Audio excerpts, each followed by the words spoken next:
kiddos, today we are on to part 3 of our lectures on conformers. Today we're going to talk about cycloalkanes. We're going to introduce a new type of strain into our conformational situation. So far we've talked about torsional strain, which torsional strain, remember, is where we've got things that are overlapped when we look at them in a Newman projection. So when we've got two hydrogens essentially right, like there's a hydrogen on this one and then a hydrogen on the one behind it, we would say that that's torsional strain. We had steric strain where things are actually spatially constraining each other, where they're sort of like in the way of each other. They're actually in the same physical space as each other, not just their bonding orbitals overlapping like we have in torsional strain.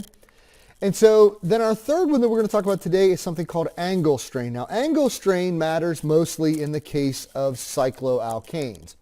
And what angle strain is for a normal methane or a normal carbon bonding tetrahedrally, then we've got an bond angle of 109.5 degrees. And so it was proposed a long time ago that as you start to not get that 109.5 degrees, that you're going to get an increase in energy associated with whatever the new bond angle is, and that the further away from 109.5 that you get, the more angle strain and therefore the higher energy situation that you're going to be in. And where that's most pronounced for us is in the case of things like cycloalkanes. So we're going to start talking about the simplest cycloalkane, and that would be cyclopropane, where we've got 3 carbons, and then of course the requisite 6 hydrogens along with it. And you get a triangular type shape like this. And as you might imagine, this is a pretty constrained type of molecule. There's really no way that I can rotate anything, and that's one of the things that you'll see here in the conformers for our cyclics is that we can't do a full rotation around, but we can rotate a little bit within the ring. But there's really there's no rotation here to be done in a cyclopropane. And that being the case, we can look at it in terms of a Newman projection as well. So we've got our angle strain, okay? So our angles here are each about 120, right? And so that obviously is significantly different than our 109.5. So we're going to get some angle strain there. In other words, the bonds are sort of maybe held out a little bit more than they would ordinarily be.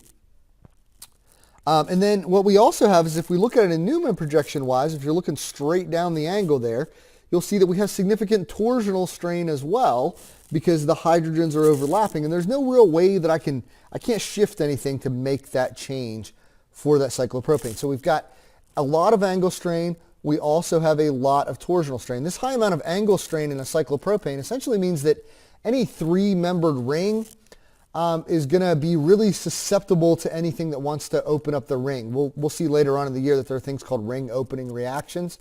And cyclopropanes, there's a lot of strain there, and so opening up the ring is probably going to be a favorable scenario, which is going to make those reactions much more likely to happen.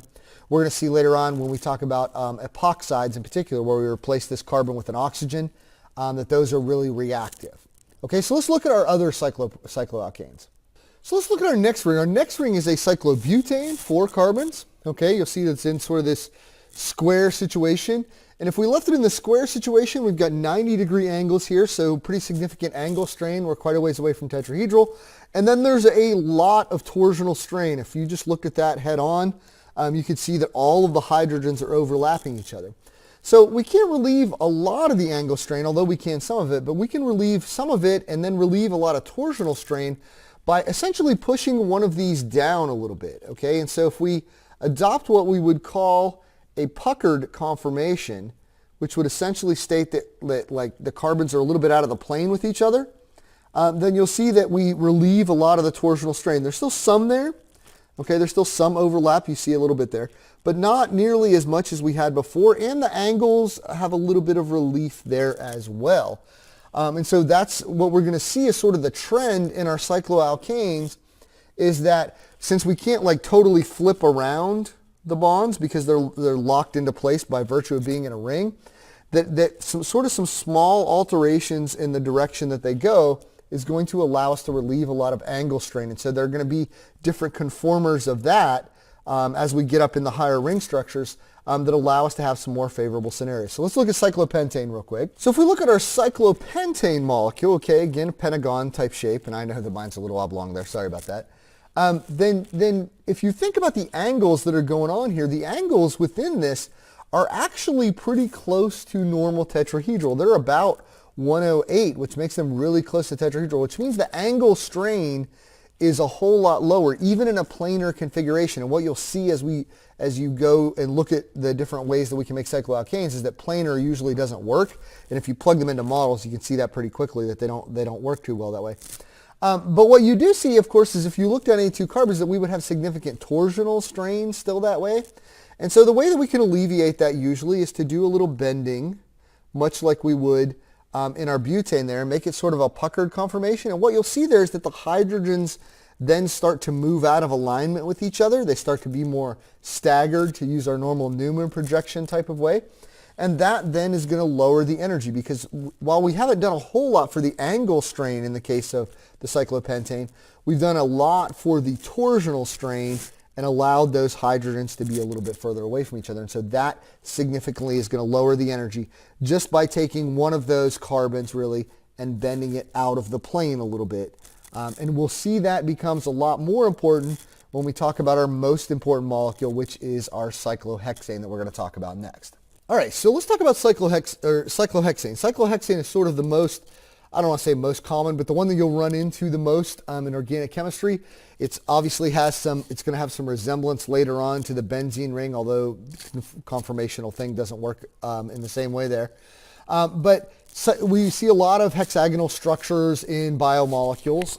And so the conformations of cyclohexane are going to be really important. And we have a lot of different possibilities here for cyclohexane, and so let's examine a few of those. If you just put your models together and you're like, okay, I'm going to squeeze this in and make this work. I'm going to make this a planar molecule where everything's on a plane. You immediately start to see some of the issues. First off, we've got that big angle strain. We've got a 120 degree angle there. We went away from cyclopentane. Now we're starting to really deviate from the tetrahedral again. And then the other thing that we've got going on here, again, is look at any two of those carbons, okay, in a Newman projection sense. So if we set it up this way to you and you can sort of see dual Newman projections there, every hydrogen is overlapped, massive amounts of torsional strain.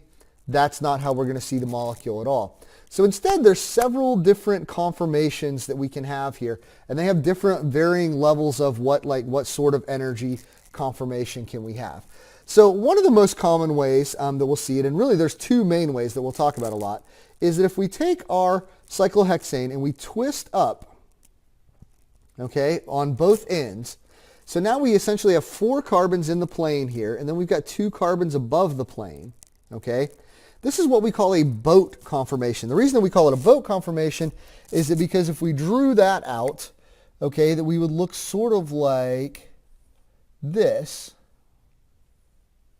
in our 6 carbons, okay? 1, 2, 3, 4, 5, 6 carbons. And so it's vaguely got sort of a boat canoe type shape there. And so that is our boat conformation, okay? Now, boat conformation has a couple of problems with it, and there are some significant important cases where we are in a boat conformation, but there are a couple of significant problems with it. If you look at it, we have relieved some torsional strain. For instance, you'll see that we have a bunch of hydrogens now sort of sticking out away from each other, which is good. We'll call that equatorial here in a second. We still have some torsional overlaps, and then we have this additional, what we would call a flagpole interaction here, that we've got a couple of things here that, particularly if we had something non-hydrogen substituted in there, we would have some significant steric strain there as well. And so boat conformation, it's better than maybe the planar, but it's not really our optimal conformation. And if you're wondering, like if we looked at it here on our energy thing, our energy diagram, boat would reside right here, okay? Meaning that it's not the highest energy conformation, but it's relatively high. We can actually lower that boat conformation a little bit if we just give, okay, and if you're looking at your boat here, if we just give it a little twist sort of, okay? And if we just give it a little twist, you'll see that like all of those torsional angles that we had there where things were blocking each other are pretty much, lowered a little bit. We've still got some angular strain and all that stuff, but like a lot of the torsional stuff is taken away there, and that gives us what we call a twist boat conformation. And if we see boat conformations, normally what we're going to see is sort of them in twist boat conformations. Okay, so let's go back to our planar shape. Okay, so we're back at the planar. And then you'll notice that we've got these 2 high energy peaks here. Well, those 2 high energy peaks would be if I took one of my carbons and twisted it up out of the plane while leaving the others there, kind of like we did the puckered module, or the puckered conformation for our cyclopentane or cyclobutane. You'll notice that I'm sort of holding this down because just angle-wise, that carbon didn't want to stay in the plane. It was sort of starting to raise up to go to boat conformation. And what you'll see here is that, yes, we've relieved some angle strain, okay, by twisting that one up, but we still have just a ton of torsional strain, almost exactly the way that if we left everything planar, which planar isn't even on this diagram. It doesn't stay in a planar conformation. And so we've relieved some angle strain, but still tons of torsional strain, way more than even boat conformation. And this is what we call a half chair conformation. Okay? So half chair. And what you might be asking yourself is, if there's a half chair conformation, is there a full chair conformation? And indeed there is. And in fact, full chair is the most important conformation for us because this tends to be the most energetically favorable. When we get a full chair I put one up out of the plane that way. So if I take this now and I move another one out of the plane, the other end, but move it down, okay? So essentially, and I'm going to tilt this just a little bit so you can sort of see the chair. Head of the chair sort of going down to the rest. I don't think it looks like a chair so much as I think it looks like a chaise lounge. But what that does is now our molecule looks sort of like this. Okay, and I'm going to draw it much in the shape that we're going to draw it in the next video. But it's a chair conformation like that. If we look at it at a certain angle, it's going to look just like that. Okay, now what does that do for us? Well, if you'll notice immediately, if we look down any two carbons, I essentially have no hydrogen overlap anywhere really. So if I said, hey guys, look at your camera angle here, and I'm going to look straight down these two carbons, none of these hydrogens here are in the way of each other at all. So I essentially not only have I eliminated my angular strain by doing a couple of little twists here, but I've essentially completely eliminated my torsional strain as well. And so that is going to lead us to our lowest conformation, our most favorable one, being our chair conformation. And much of what we're going to work on in the next video is, what do things look like if we're then in the chair conformation? Okay? So as far as conformations, remember that what's important to us is we're trying to relieve strain. So we want to avoid steric strain, which would be things spatially bumping into each other. We want to relieve, in the case of our cyclics in particular, we want to relieve angular strain. So in a plane, these were all at 120, and we know that carbon bonds don't want to be at 120, they want to be at 109.5. And so by doing a couple of bends and shifts, we can relieve some of that strain, okay?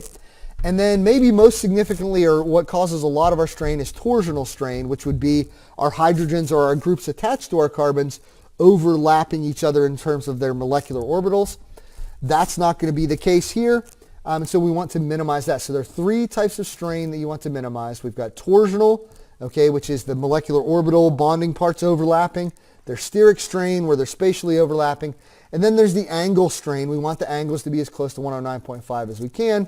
And so if we can just twist or bend the molecule a little bit, then that's going to relieve some of that strain. Of course, remember, we're not twisting or bending anything, okay, that the molecules are naturally going to their lower energy state, okay? And so chair conformation is going to be the one that we're really going to worry about.